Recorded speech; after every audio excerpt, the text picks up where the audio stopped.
السلام علیکم دوستو، آج ہم بات کریں گے حضرت صالح علیہ السلام کی دعوت اور ان کی قوم کا حال۔ حضرت صالح علیہ السلام حضرت ہود کے تقریباً 100 سال بعد پیدا ہوئے۔ قرآن میں ان کا تذکرہ 8 جگہوں پر آیا ہے۔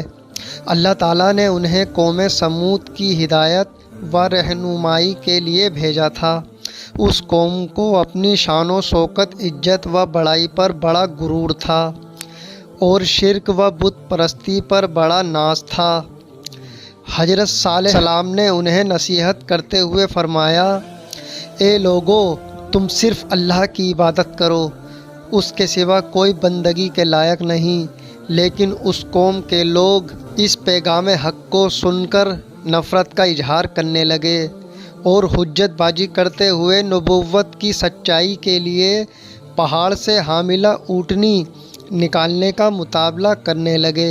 حضرت صالح علیہ السلام نے دعا فرمائی، اللہ تعالیٰ نے معجزے کے طور پر سخت چٹان سے اونٹنی پیدا کر دی، مگر اپنی خواہش کے مطابق معجزہ ملنے کے بعد بھی اس بدبخت قوم نے نہیں مانا اور کفر و نافرمانی کی حد تک پہنچ گئے اور اونٹنی کو قتل کر ڈالا۔